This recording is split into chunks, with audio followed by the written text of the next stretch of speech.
entender que la iglesia es un solo cuerpo. O sea,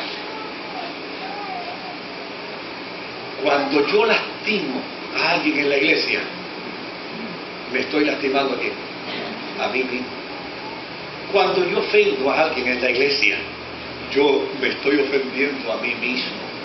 Cuando yo lacero el corazón de alguien en la iglesia, me estoy lacerando mi propio corazón. Por eso Pablo le dice a los creyentes de Éfeso, hay que entender lo que somos, porque a fin de cuentas, lo que me puede incentivar a mí para mantenerme humilde, manso, paciente, amoroso, es que yo sepa que yo pertenezco a un cuerpo, y que cuando ese cuerpo es lacerado y es lastimado, a fin de cuentas, yo también me lacero y me lastimo. Un cuerpo que soy parte de un espíritu. Es decir, yo no soy alguien ajeno a la iglesia. Yo soy parte de la iglesia. Tengo la misma esperanza que tienen mis hermanos. O sea, la esperanza mía no es distinta a la esperanza que tienen mis hermanos. Tengo el mismo Señor que tienen mis hermanos. Y tengo la misma fe que tienen mis hermanos. Y he vivido la experiencia del mismo bautismo que tienen mis hermanos. Y tengo el mismo Padre, que es el Padre de todos. Y es el Padre que está para todos. El mismo Dios. Cuando uno parte de esa premisa, uno ve la interacción dentro de la vida de la iglesia de manera sana, de manera saludable. Uno puede lograr entonces un sentido claro de edificación y de perfeccionamiento. Porque a fin de cuentas lo que esto pretende es la perfección. Y la perfección no se logra en la exigencia. La perfección se logra dentro del modelaje.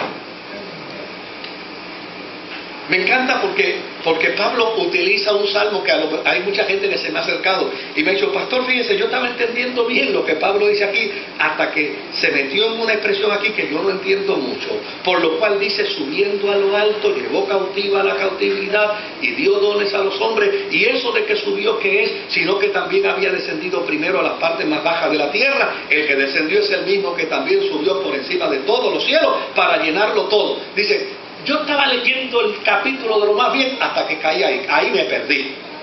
Desde luego, es fácil perderse si no conocemos el contexto histórico. ¿Qué es lo que quiere decir Pablo aquí? Mire, Pablo lo que quiere decir aquí es, no olvidemos la postura de nuestro rey. La postura de nuestro rey es distinta a la postura de cualquier rey del mundo. Cualquier rey del mundo, cuando invade una ciudad, una vez la invade, ¿sabe lo que hace? Le pasa la factura y le dice a la ciudad, mira, por invadirlos a ustedes yo tuve que hacer una inversión millonaria. Por caerle encima a ustedes yo tuve que hacer una inversión millonaria. Yo perdí tantos hombres, yo perdí tanto equipo militar, yo perdí tanto. Yo tuve que invertir en pólvora, yo tuve que invertir en dinamita, yo tuve que invertir en especialistas. Y esto vale dinero. Así que por haberlos invadido a ustedes, esta es la factura. Ustedes me deben a mí. ¿Se dan cuenta por qué la guerra? La guerra es un negocio. Cuando no he podido vender lo suficiente, entonces me invento una guerra para hacer la venta. Ustedes me deben a mí tantos billones de dólares por esta guerra. Por lo tanto, ahora yo les voy a restituir de nuevo el gobierno, yo los voy a poner de nuevo en una buena posición, pero tenemos que negociar un contrato porque ustedes me tienen que pagar. ¿Y cómo me pagan? En la profundidad de la tierra hay una cosa que yo quiero de ustedes. Se llama petróleo. Así como se plantea todo el concepto bélico hoy, es un concepto de intereses económicos. Pero siempre ha sido así, nunca ha sido distinto, nunca ha sido diferente. Entonces Pablo recoge el pensamiento y dice, los invasores invaden, y después que invaden, los reyes entonces le pasan la factura al pueblo que ganó, al pueblo que conquistó. Y a ese pueblo le obligan ¿a qué? A pagarle la deuda. El rey de nosotros no es así. El rey de nosotros nos invadió. El rey de nosotros acabó con el pecado que había en nosotros. Pero en lugar factura, Él nos regaló sus dones. Cuando uno mira, dice, wow, qué cosa extraordinaria. En vez de decirme, y ahora me debes, digo, no, no me debes nada, te perdoné.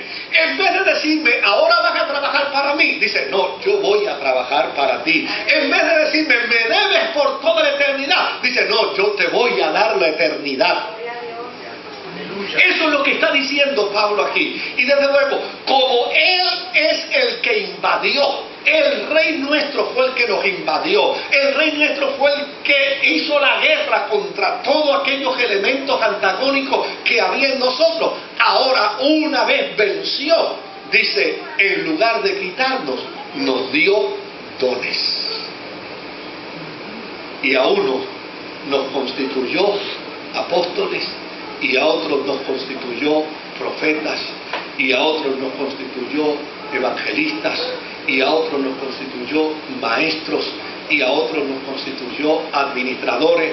Y desde luego la lista aquí llega a 5, porque eran los 5 ministerios que había en la iglesia primitiva, pero ahora la lista es enormísima, porque ahora a uno los constituyó músicos de piano, a otros los constituyó músicos de guitarra, a otros los constituyó choferes de la guagua de la iglesia, a otros los constituyó juntas de oficiales dentro de una comunidad de fe, para que dentro del sistema moderno se pueda administrar la vida de la iglesia. Y así sucesivamente, en la medida en que surge una necesidad, el Espíritu Santo va constituyendo aquellas cosas que son necesarias y pertinentes para que la necesidad sea suplida.